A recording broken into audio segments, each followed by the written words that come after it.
जय Malhar news चॅनलच्या सर्व प्रेक्षकांना सपना चौधरीचा नमस्कार।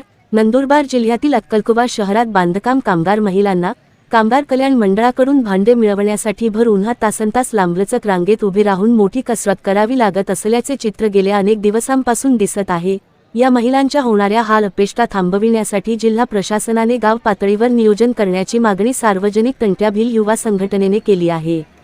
अक्कलकुवा तालुक्यातील बांधकाम कामगार महिलांना कामगार कल्याण मंडळाकडून वाटप करण्यात येणारे भांडे सांच मिळवण्यासाठी बोटाचे ठसे देऊन ऑनलाईन अर्ज स्वीकारले जात आहेत।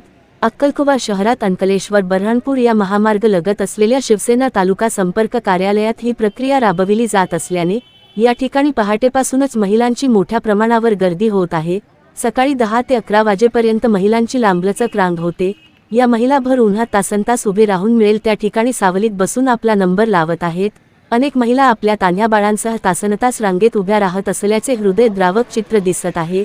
अनेक महिला चक्कर येऊन पडत असल्याचेही प्रकार घडत आहेत। कडाक्याच्या उन्हात पिण्याच्या पाण्याचीही सुविधा नसल्याने महिलांना मोठा त्रास सहन करावा लागत आहे। जिल्हा प्रशासनाने महिलांच्या होणाऱ्या या गैरसोयीची दखल घेऊन या महिलांना आपल्या गावी सोयीच्या ठिकाणी सुरळीतपणे आपले अर्ज करता यावे यासाठी योग्य नियोजन करावे, अन्यथा याबाबत आंदोलन करण्याचा इशारा सार्वजनिक तंट्याभील युवा मंडळाचे अध्यक्ष तथा माजी ग्रामपंचायत सदस्य लाला रामा वळवी यांनी दिला आहे। अक्कलकुवा प्रतिनिधीसह सपना चौधरी, जय मल्हार न्यूज, नंदुरबार। आपले युवा संघटना तंट्याभील सार्वजनिक या आदिवासी संघटनेच्या अध्यक्ष असून मी सगर्व आपल्याकडे एवढीच मागणी करतो की जे खेड्यापाड्यावरून आलेले आपले आई बहिणी आहेत व लाडकी बहिणी आहेत यांच्याकडून शासनाने लक्ष द्यावे असं मी विनंती करतो। जेणेकरून यांना जी शासनाने दिलेली योजना आहे ती यांच्या घरी आणि यांच्या गावापर्यंत पोहोचवण्याचे प्रयत्न करण्यात यावे।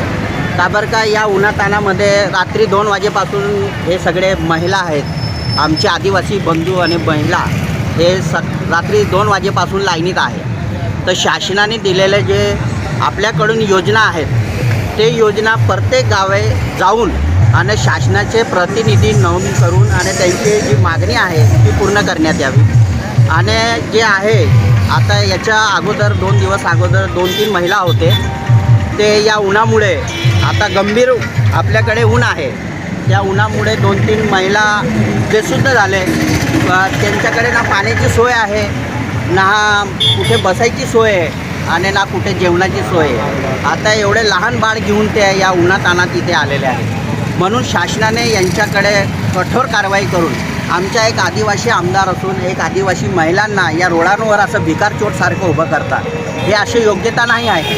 म्हणून मी या गोष्टींना पूर्ण माझ्या मनापासून विरोध करतो आहे का या महिलांना यांच्या घरोघरी शासनाने यांची जी आहे मान्यता आणि जी योजना आहे ती देण्यात यावी।